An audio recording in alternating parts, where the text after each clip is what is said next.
Tu comprends? Ils ont enfermé la mauvaise personne. Il n'est pas piégé avec eux. C'est eux qui sont piégés avec lui.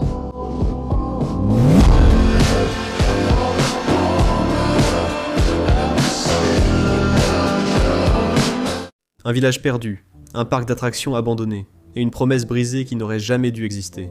Un étranger sans passé accepte de nettoyer le Willis Wonderland en échange de la réparation de sa voiture, ignorant qu'il tombe dans un piège mortel. À l'intérieur, les animatroniques ne sont pas de simples poupées. Ils sont vivants, ou pire encore, cachent en chacun une histoire de sang, d'horreur et de silence, mais ces créatures ont un problème. Le concierge n'est pas une victime, c'est un arrêt de mort. Je parle du film Willis Wonderland. Et avant de commencer, merci aux membres du club N-Minutos qui rendent chaque vidéo possible.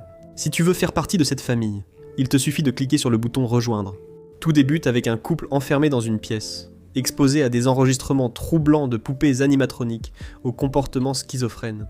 Cependant, en entendant quelqu'un s'approcher, la peur les pousse à courir et tous deux commencent à traverser un couloir sans savoir où cela les mène. L'homme ne va pas très loin, car son poursuivant parvient à le capturer. Et tandis qu'il est traîné vers une mort certaine, la femme décide de ne penser qu'à sa propre survie et continue de fuir. De cette façon, elle arrive dans un bar en ruine, où elle est accueillie par l'explosion soudaine des lampes, sans raison apparente. Néanmoins, son angoisse s'estompe en découvrant que, derrière une porte entr'ouverte, sa fille l'observe fixement. Pendant ce temps, le poursuivant devient un assassin impitoyable en déchiquetant le corps de l'une de ses victimes avec une telle brutalité que le sang finit par éclabousser l'écran du téléviseur. Nous faisons alors un saut dans le temps jusqu'au présent. Sur une route secondaire aux abords de Hayesville, une Camaro tombe en panne lorsque ses pneus sont crevés. C'est ainsi que nous faisons la connaissance de son propriétaire et protagoniste, que nous appellerons pour l'instant l'étranger.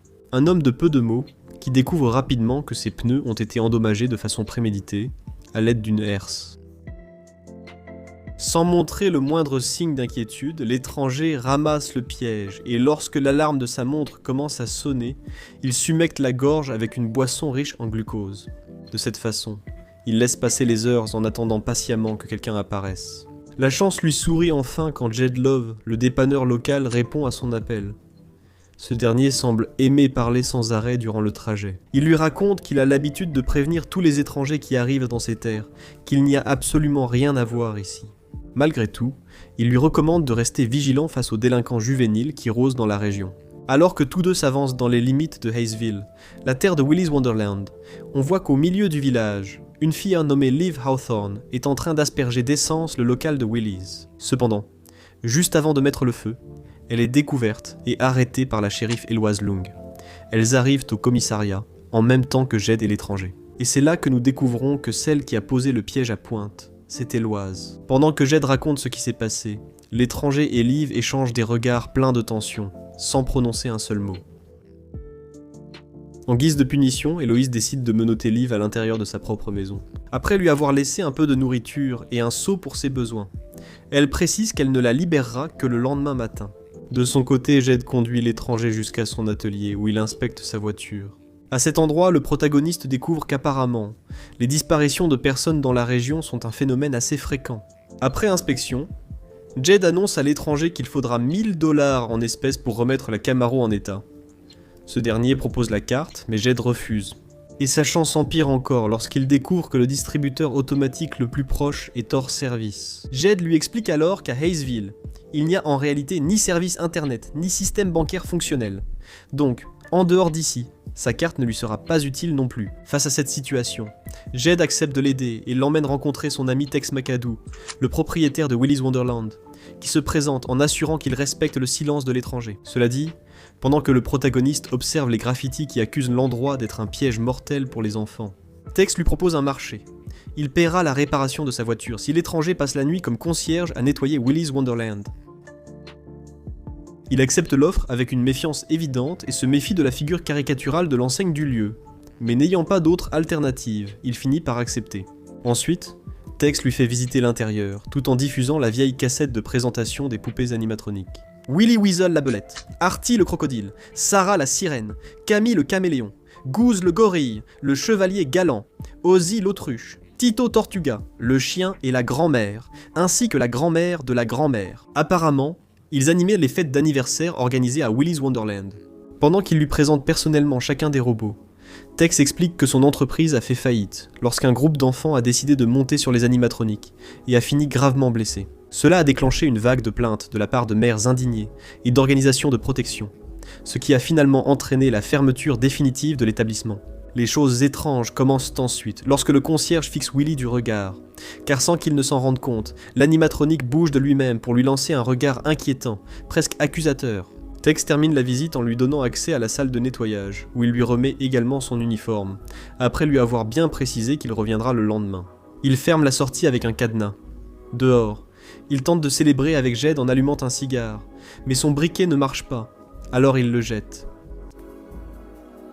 Il s'en va ensuite précipitamment, car il affirme qu'il n'aime pas être là quand les cris commencent, de retour auprès de Liv. Elle est rapidement retrouvée par son groupe d'amis composé de Chris Muley, qui essaie de défoncer la porte sans succès. Aaron Powers, qui décide d'utiliser un peu plus sa tête, et découvre que la porte était en réalité ouverte. Le binoclard latino d'Anne Lorraine, l'inévitable ténébreux Bob McDaniel, et, pour compléter le groupe avec un peu d'inclusion, l'autre femme, Cathy. Pendant que les hommes s'épuisent à chercher un outil qui pourrait servir de clé, Cathy résout le problème en quelques secondes, utilisant une de ses pinces à cheveux pour libérer les menottes, sans grande difficulté. Une fois libre, Liv leur raconte qu'elle a vu le concierge emmené par Jet, donc elle en déduit qu'il doit être à Willy's Wonderland. C'est pourquoi elle insiste pour qu'ils y aillent vite détruire les animatroniques. Ses amis pensent d'abord que ce n'est qu'une blague amusante. Liv leur rappelle qu'ils le font pour arrêter les horreurs que ces machines sont capables de déchaîner et qu'ils connaissent trop bien. Au même moment, le concierge revêt fièrement son nouvel uniforme et commence le nettoyage, en frottant le jukebox, en balayant la poussière et en arrangeant les chaises. Au milieu de cette routine, il sent que quelqu'un l'observe, mais en se retournant, il ne trouve que les animatroniques immobiles. Alors il décide de se calmer et de poursuivre son travail. Le nettoyage continue dans la cuisine, où il en profite pour rafraîchir ses boissons. Parmi tous les déchets, il finit par trouver un vieux flipper sur le thème de Willy, qui bien sûr ne fonctionne plus. Laissant cela de côté, il continue de passer la serpillière jusqu'à ce qu'il entende et ressente à nouveau qu'il est observé. Et il ne se trompe pas, car on voit que les animatroniques commencent à bouger d'eux-mêmes, même si le concierge ne les observe pas directement. Il essaie d'ignorer la situation, mais le bruit constant finit par épuiser sa patience. Alors il confronte directement Ozzy l'autruche, qui après avoir reçu quelques coups, abandonne toute apparence inoffensive et se jette sur lui, lui faisant comprendre qu'il est temps de manger. Le concierge bloque d'abord les coups de bec et de pied, mais quand Ozzy le blesse au visage, il se met vraiment en colère. À cet instant, il transforme sa serpillière en une sorte de bâton de ninja, avec lesquels il commence à fracasser le cou et les plumes de l'oiseau mécanique jusqu'à le mettre à terre. Sans montrer la moindre pitié, il finit par le désassembler complètement en détruisant chaque engrenage de son crâne animatronique. Et, comme si cela ne suffisait pas, il applique un véritable style Mortal Kombat, en réalisant une fatality brutale. Il arrache la colonne vertébrale de l'autruche. Malgré tout ce qu'il a vécu, le concierge semble ignorer qu'il est face à quelque chose de clairement paranormal. Peut-être que cela ne l'intéresse pas du tout et qu'il préfère sa voiture à sa propre vie. Il retourne au local d'entretien pour prendre un autre uniforme, décidé à continuer à travailler. À la tombée de la nuit, dans le bureau de la shérif Héloïse, nous voyons celle-ci demander du renfort à l'officier Evan Olson pour couvrir le service de nuit. Lorsqu'il lui demande pourquoi elle compte lui payer le double pour ses heures supplémentaires cette nuit-là, Héloïse lui explique que son seul travail consistera à rester attentif au téléphone et à prier pour qu'il ne sonne pas. Lorsque le concierge termine de nettoyer, il trouve les restes déchiquetés d'Ozzy et essaie de les jeter à la poubelle. C'est alors qu'il découvre qu'il est enfermé de l'extérieur. Mais loin de désespérer, il poursuit sa nuit avec un calme absolu, buvant tranquillement tout en nettoyant ce vieux flipper. Une fois cela fait, il continue le nettoyage jusqu'aux toilettes pour hommes, où il renforce ses muscles en grattant les graffitis et en polissant la céramique. Pendant les heures suivantes, jusqu'à ce que l'endroit retrouve une certaine décence. Cependant, à ce moment-là, il entend à nouveau les animatroniques, et, en allant voir sur la scène, il les trouve activés, offrant leur macabre spectacle d'anniversaire. Après leur avoir lancé un regard haineux, le concierge coupe le courant, puis remarque aussitôt qu'une chose entre dans les toilettes. En vérifiant, il trouve le miroir qu'il avait nettoyé, couvert d'un message sanglant lui souhaitant joyeux anniversaire. Homme impossible à intimider, le concierge ne craint rien, et reprend le nettoyage. Cependant, Ce qui est entré dans les toilettes se cache entre les cabines et, tout en le défiant de le trouver, lui avertit d'une voix sinistre qu'il va manger ses yeux et son âme. Le concierge vérifie chaque cabine sans rien trouver jusqu'à ce que dans la dernière, Goose, le gorille, lui saute dessus. Après l'avoir violemment plaqué, Goose le jette vers les toilettes. Mais le concierge revient aussitôt. Il utilise le déboucheur pour faire taire le gorille et le projeter contre les miroirs. Une fois maîtrisé, il écrase la mâchoire de Goose sur les urinoirs pour lui briser les dents et le cerveau mécanique en sautant dessus. Il change à nouveau d'uniforme, mais cette fois, on remarque qu'il a subi plus de dégâts. Alors il doit couvrir son ventre avec du ruban adhésif. Après avoir placé le corps brisé de Goose à côté de celui de l'autruche, le concierge fixe son regard sur Willy, le défiant silencieusement de bouger. Cependant, sa montre lui indique qu'il était l'heure de boire. Alors il laisse de côté l'animatronique. Avec le temps, il parvient à réparer le flipper. Et pendant qu'il s'amuse avec lui, nous voyons que Liv et ses amis viennent d'arriver à l'extérieur et ils commencent à répandre de l'essence autour du bâtiment. Une fois cela fait, Aaron est prêt à tout incendier. Mais Liv l'en empêche, choisissant d'abord d'avertir le concierge du danger. Même si le concierge l'ignore, Liv précise qu'elle ne pourrait pas dormir en sachant qu'une personne est morte à cause d'elle et décide donc de s'infiltrer par la ventilation. Ce mouvement n'est pas seulement remarqué par le concierge, mais aussi par Willy, et c'est pourquoi on voit qu'il envoie le crocodile à sa poursuite. La créature parvient à l'acculer, mais Liv réussit à s'introduire complètement dans le conduit, et comme le crocodile est trop grand pour la suivre, il est obligé de reculer. Pendant ce temps, dehors, ses amis l'attendent, plongé dans une sorte de voyage astral sous l'effet d'herbes naturelles. Liv entre dans la maison de Sarah, la sirène, qui l'accueille d'une voix mielleuse et l'invite à découvrir sa cabane dans les arbres. Sans perdre de temps, Liv lance un coup mais Sarah disparaît en un instant. Et tandis qu'elle la guette depuis l'ombre, elle continue de chanter sa chanson troublante jusqu'à ce qu'elle la surprenne enfin et parvienne à la capturer. Ses cris parviennent aux oreilles de ses amis, et comme un vrai lâche, Bob conseille de partir immédiatement. Mais en voyant que tout le monde, y compris Cathy, avec qui il entretient une relation, décide de partir à la recherche de Liv, il n'a d'autre choix que de suivre le groupe. Le concierge ayant aussi entendu le cri, il enquête et sur place, Liv tombe dans ses bras. Elle l'avertit qu'en poignardant Sarah, elle n'a réussi qu'à gagner un peu de temps, mais que la créature reviendra bientôt, alors ils doivent partir immédiatement. Le concierge, fidèle à sa nature impassible, l'ignore simplement et retourne à son travail. Lorsque les autres arrivent sur le toit, et avant de continuer à prendre des risques, Bob remarque que Chris est prêt à mourir pour Liv, et il lui fait clairement comprendre qu'elle, ne tombera pas amoureuse de lui. Pour devenir le plus gros des Simps, c'est pourquoi il insiste à nouveau sur le fait qu'il devrait partir. Ces paroles blessent profondément l'orgueil de Chris, et c'est pourquoi il se jette sur Bob. Cependant, comme le toit était déjà en ruine, la bagarre provoque son effondrement, et tous ceux qui s'y trouvaient tombent à l'intérieur du Willy's Wonderland. Quand Liv les trouve, elle les réprimande vite, car plus personne ne pourra les libérer de l'extérieur. Mais il n'y a pas de temps pour discuter, car à cet instant précis, Willy et les autres animatroniques se réactivent. Liv se jette alors sur Sarah pour la poignarder. Cependant, le concierge l'arrête et sans prononcer un seul mot, tous les présents comprennent que cet homme a déjà tué 2 des animatroniques diaboliques, comme le veut toute histoire de film d'horreur. Pendant ce temps, Liv et les autres suivent le concierge à la cuisine pour lui expliquer la situation. Bob et Cathy s'éloignent alors du groupe pour un moment d'affection. C'est alors que Liv révèle que Tex et Jet, avec la shérif, tendent des pièges sur la route depuis 20 ans. Ils proposent aux étrangers de prendre en charge la réparation de leur véhicule en échange du nettoyage du site. Mais en réalité, ils les utilisent seulement comme sacrifice humain pour nourrir les créatures du Willy's Wonderland. Pour que le concierge comprenne l'ampleur de la situation, Liv commence à lui raconter comment, en 1996, Robert J. Willy a construit le Willy's Wonderland, un nom qui pourrait peut-être lui sembler familier, car Robert était l'un des tueurs en série les plus malades et sadiques de ces dernières années. Cet homme a passé des années à recruter d'autres malades et dépravés de son espèce, qu'il a transformés en ses employés. Ensemble, ils attirèrent les familles dans une salle appelée Super Divertida, sous prétexte de leur offrir un spectacle privé avec la belette Willy, même si cela finissait toujours par un massacre brutal. Avec le temps, le nombre de personnes disparues et l'odeur insupportable qui provenait de l'intérieur du costume. Ils ont obligé la police à ouvrir une enquête. Cependant, lorsqu'ils ont finalement perquisitionné les lieux, ils n'ont trouvé que Robert et toute sa bande dans la salle super amusante. Ils s'étaient sacrifiés au milieu d'un rituel satanique.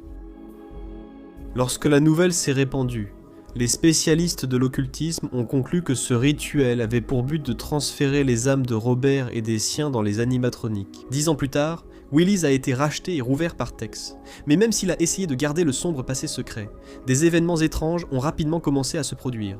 Les enfants juraient que les animatroniques bougeaient d'eux-mêmes et prononcèrent des phrases qui n'étaient pas prévues dans leur dialogue programmé. Certains, comme Willy, sont même allés jusqu'à dévorer plusieurs enfants, ce qui a conduit à la fermeture à nouveau de Willis. Mais Tex n'a jamais détruit l'endroit, car, comme le dit Liv, lui et les autres enfants consanguins du village avaient dépassé un pacte avec Willy. Pendant ce temps, Bob et Cathy arrivaient justement dans la salle super amusante, et malgré qu'ils connaissent l'histoire et le danger qui les entoure, ils se laissent emporter par le moment et commencent à s'embrasser. Assez imprudent. À ce moment-là, tandis que le concierge décide de continuer à tout ignorer, les animatroniques relancent à nouveau leur spectacle. En sortant, Willy les accueille, avec une chanson macabre dans laquelle il compare Liv et ses amis à des poules, en route vers l'abattoir, car il affirme qu'ils seront tous dévorés par la belette. Et quand il finit de chanter, Aaron est brutalement transpercé par l'épée du chevalier. Le prochain à être attaqué est Dan, mais en glissant sur le sang de son ami, il parvient à esquiver le coup.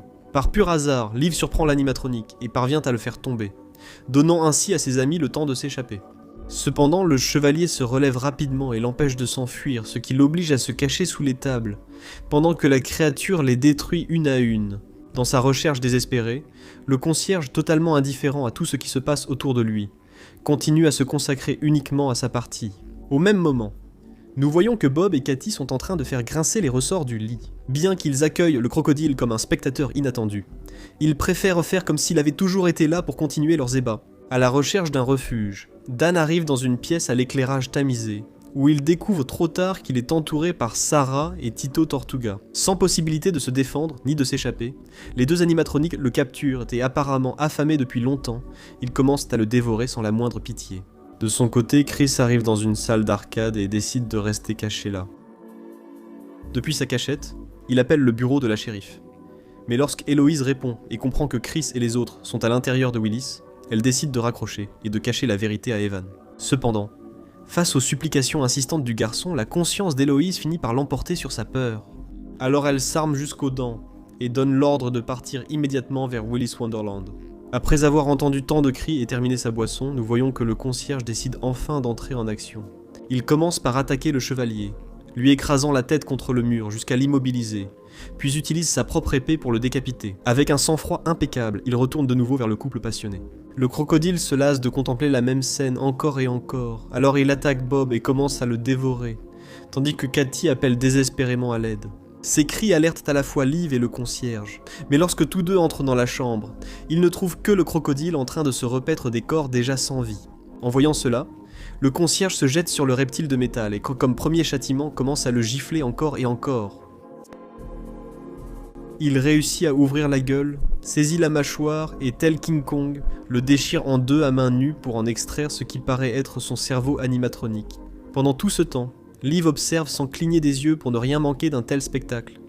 La bonne cachette de Chris prend fin lorsque Camille, le caméléon, découvre qu'il est caché dans cette pièce. Ne pouvant le localiser précisément, elle lui demande de lui faire confiance, jurant ne pas être comme les autres. Elle assure que les autres animatroniques se moquent de sa laideur, et promet qu'elle ne veut pas lui faire de mal, car tout ce qu'elle souhaite, c'est se libérer de ce corps. En entendant cela, Chris décide de sortir et de se présenter. Camille sait qu'il a plusieurs questions sur son pacte avec le diable, et c'est pourquoi elle lui propose de répondre à toutes ses interrogations sur ce qui existe. De l'autre côté de la vie, s'il l'aide à être libre. Pendant qu'ils avancent sur le chemin, Héloïse révèle à Evan qu'en réalité, ils vont affronter les animatroniques. Il pense qu'elle lui fait juste une blague d'initiation, alors Héloïse commence à lui raconter comment, dans le village, ils savaient déjà ce qui se passait à Willis. Lorsqu'ils ont averti que ces poupées étaient diaboliques, la presse les a traités de bouffons. Même lorsque Tex a engagé une équipe de démolition, un jour avant de commencer, ils ont retrouvé le responsable et toute sa famille morts et dévorés. Cela a fait que par la suite, personne n'a accepté le travail. Sans autre option, ils ont décidé de laisser le temps détruire le lieu. Mais la fin des animatroniques les a poussés à s'échapper et à dévorer tous ceux qu'ils croisaient, dans des endroits aussi publics que la crèmerie, la quincaillerie ou même l'école elle-même. Pour éviter de nouvelles pertes dans une guerre perdue d'avance, elle et les villageois ont choisi de conclure un accord avec Willy. Pour maintenir la paix à Hayesville, ils lui offriraient des étrangers en sacrifice, répétant toujours le même processus. Et c'est là que nous retrouvons la famille du début. En effet, lorsque Héloïse a trouvé le cadavre de la femme, elle a également découvert sa fille vivante et a décidé d'adopter cette petite fille. Bien sûr, il s'agit de Liv. La discussion philosophique entre Chris et Camille est interrompue par Liv. Chris lui demande de faire confiance à l'animatronique. Mais à ce moment précis, Camille utilise sa langue pour lui briser la nuque sans le moindre effort, ce qui pousse Liv à se battre jusqu'à la mort. Le concierge apparaît alors, prêt à prendre sa place dans le combat, mais l'alarme de sa montre retentit. Il donne donc son couteau à Liv et part tranquillement chercher sa boisson. N'ayant pas d'autre choix, Liv accepte le duel. Et pendant qu'elle risque sa vie en affrontant la créature, on voit que le concierge très particulier s'hydrate avec un calme absolu. Et ensuite, il continue sa partie de flipper comme si de rien n'était. En plein combat, Camille utilise sa très longue langue pour désarmer Liv et la traîner au sol. La jeune femme montre qu'elle a assez de force pour faire chuter le caméléon, en prenant sa propre langue comme point d'appui. Et une fois qu'elle récupère le couteau, elle commence à la poignarder avec une férocité digne d'une bagarre de prison. Malgré cela, le corps mécanique de Camille résiste au coup et soumet à nouveau Liv, la coinçant dangereusement. À la dernière seconde, le concierge revient sans que la créature ne le remarque. Il a attaché le cou de l'animatronique avec un tuyau et complètement dopé par le sucre de sa boisson. Il libère toute sa force en écrasant Camille contre les machines d'arcade encore et encore jusqu'à ce qu'elle perde toute résistance. Ainsi, sans aucune opposition, ils décident tous les deux de traîner l'animatronique, qui est encore en vie, dans les couloirs. Et même si, en chemin, ils reçoivent la visite de Sarah et Tito Tortuga, le concierge règle le problème en les assommant d'un seul coup. Une fois cela fait, on voit que le concierge prévoit de quitter les lieux en emmenant Camille. Mais à ce moment précis, il est intercepté par Héloïse, son fusil à pompe et Evan. Héloïse entre, neutralise le concierge, ordonne la libération de Camille et s'excuse auprès de Willy. En voyant une telle scène, Liv essaie d'expliquer à Héloïse que le concierge est une bonne personne, mais celle-ci lui ordonne de se taire et de partir immédiatement. Quand Héloïse apprend que des animatroniques sont morts, il dit à Willy que le concierge n'est pas du village et le supplie alors d'avoir pitié d'eux. D'abord, Evan refuse de menotter et d'abandonner le concierge, mais Héloïse l'avertit que la nouvelle famille serait en danger s'il ne le fait pas, de la même manière que les adolescents qui sont morts cette nuit-là. Face à une telle pression, il finit par accepter, et même si Liv n'est pas non plus d'accord avec cette décision, il l'emmène de force. Ainsi, pendant qu'à l'extérieur, Héloïse ordonne à Evan d'enfermer Liv pour sa propre sécurité, on voit qu'à l'intérieur, Camille se rétablit complètement et que Sarah la rejoint. Le concierge leur explique qu'ils manqueront de bras pour gérer la situation, car après avoir allumé le jukebox, ils foncent sur elle deux alors même qu'il était menotté. Ainsi, face aux acrobaties de Sarah et à l'attaque de Camille, il montre qu'il n'a pas besoin de ses bras. La force de son torse suffit à les faire tomber. Le concierge sadique passe ensuite à une brutale strangulation de Sarah avec ses jambes, qui ne peut rien faire d'autre que crier désespérément, jusqu'à ce qu'il applique finalement assez de force pour lui briser le cou. Ensuite, il parvient à se libérer des menottes, et sans perdre une seconde, il se jette sur la tête de Camille. Il la fait tourner violemment sur son propre axe, mettant ainsi définitivement fin au caméléon. En chemin, Liv essaie de convaincre Evan de revenir, lui demandant s'il est vraiment prêt à devenir complice d'un meurtre. Evan se fâche, et lui affirme clairement qu'il n'appartient à aucune secte ni n'est de meurtrier. Il lui reproche aussi de n'avoir rien fait pendant des années, alors qu'elle connaissait l'existence des animatroniques diaboliques. Mais Liv lui révèle qu'elle comptait incendier le Willy's Wonderland ce jour-là, et lui demande s'il aurait eu le courage de faire pareil. Face à cela, Evan commence à réfléchir, mais à ce moment précis, il est attaqué par Tito Tortuga, qui était caché sur le toit de la voiture. Tito le tue en quelques secondes, alors Liv prend son fusil à pompe pour le coincer, et exiger qu'il lui rende les clés de la voiture. Aussitôt, Tito lui montre qu'il a volé les cartouches, alors Liv décide d'utiliser le fusil comme une batte. Avec celui-ci, Liv parvient à le faire tomber et commence à massacrer sans pitié les œufs de la tortue, jusqu'à ce que celle-ci finisse par supplier pour sa vie. De son côté, pendant qu'Héloïse fait une sieste comme si de rien n'était, on voit que le concierge emballe soigneusement les corps des animatroniques qu'il a vaincus, après avoir changé d'uniforme. Une fois de plus, il continue de nettoyer l'endroit, et couvre également avec respect les cadavres des adolescents qui sont morts. Une fois que le local est complètement propre et rangé, le concierge s'approche de Willy et, avec un regard chargé d'intentions meurtrières, le défie silencieusement de se battre. Mais à ce moment, l'alarme de sa montre sonne. Alors il poursuit son rituel de boire et jouer de la musique à fond. Il va même jusqu'à se lâcher sur quelques pas de danse, laissant la mélodie envahir chaque fibre de son être. Et tout cela, bien sûr, sans prononcer un seul mot. Après avoir décidé de se débarrasser des corps des animatroniques, il remarque Héloïse, la salue brièvement puis retourne dans le local. Nous voyons que, de nouveau, la shérif décide de le mettre en joue avec son arme pour le laisser à la merci de Willy. Cependant, lorsque Héloïse demande à Willy de l'exécuter, l'animatronique apparaît juste derrière elle et sans perdre de temps, lui arrache la moitié supérieure du corps d'un seul coup. La force de Willy est telle qu'une simple pression du pied suffit à démonter le fusil à pompe. Et avec sa première attaque, il projette le concierge contre les murs, même si ce dernier parvient à se relever. Il le fait clairement avec difficulté. Étourdi par les dégâts subis, Willy dégaine ses griffes et lacère la peau du concierge à plusieurs reprises, sans lui laisser de chance de se défendre, puis le plonge dans la piscine à balles. En s'approchant, et en voyant qu'il ne réapparaît pas, Willy en déduit qu'il est mort. Cependant, quelques instants plus tard, on voit le concierge émerger, rempli de haine, mais avant de chercher à se venger, il range toutes ses boissons dans un sac et attache 2 manches à balai pour former une canne solide. Ainsi, il affronte à nouveau Willy, et lorsqu'il l'a apporté, il utilise la canne pour bloquer ses griffes. Pendant ce temps, avec le sac chargé, il assène de puissants coups sur son corps robotique. Il utilise cette stratégie à plusieurs reprises jusqu'à coincer son adversaire contre la scène. Et comme il ne peut plus se défendre, il commence à concentrer toute sa force sur le crâne de Willy, coup après coup, alors que le sang de la belette couvre son visage et son uniforme. Lorsque Willy cesse enfin de bouger, le concierge met ses armes de côté, car ce qui va suivre demande quelque chose de plus personnel. Ensuite, il lui arrache la tête à main nue, dans le plus pur style Mortal Kombat à l'aube, après avoir joué avec la voiture. Croyant être dans l'univers de Fast and Furious, Jade retourne à Willy's Wonderland au volant de la Camaro du concierge, où il retrouve Tex, convaincu que ce véhicule leur appartient désormais. Pendant ce temps, tous deux découvrent que le lieu est complètement propre et décident d'entrer pour l'observer de près. On voit que Sarah est toujours en vie. La sirène parvient à s'échapper des ordures et cible les bidons d'essence que Liv avait apportés avec elle. Une fois à l'intérieur, Tex et Jade sont accueillis par le concierge et son sourire inquiétant avec lequel il leur réclame, sans un mot, les clés de leur voiture. De retour. Sans autre alternative, Tex tient sa part du marché et les lui remet déjà à l'extérieur. Le concierge retrouve Liv, qu'après avoir réfléchi quelques secondes, il semble juger digne de l'accompagner loin de ce village maudit. Quelques instants plus tard, alors que Tex et Jade rient de toute la situation et se félicitent, convaincus que la malédiction est enfin terminée, on voit que juste au moment où ils s'apprêtent à partir, Sarah réapparaît. Dans un dernier acte de démence mécanique, l'animatronique s'immole avec les 2 hommes, faisant exploser leur voiture, et tout le reste avec. Willy's Wonderland explose grâce au même briquet que Tex avait jeté au début de l'histoire. Pour célébrer la fin de ce cauchemar, le concierge ouvre sa dernière boisson, mais comme il a maintenant de la compagnie, il décide de la partager avec Liv. Et lorsque sur la route il recroise Tito Tortuga, il l'écrase sans hésiter pour qu'il aille rejoindre le reste de ses amis.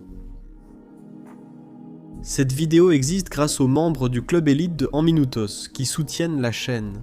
Ils te permettent d'avoir chaque semaine des résumés de films et séries. Tu peux aussi rejoindre ce groupe, voir des résumés instantanés des films à l'affiche et demander celui que tu souhaites. Accéder à une bibliothèque privée avec du contenu que personne d'autre ne voit. Et, le plus important, recevoir la reconnaissance et les remerciements de toute la communauté. En faisant partie de ceux qui rendent ce projet possible, ne réfléchis plus et rejoins la famille dès maintenant, en cliquant sur rejoindre.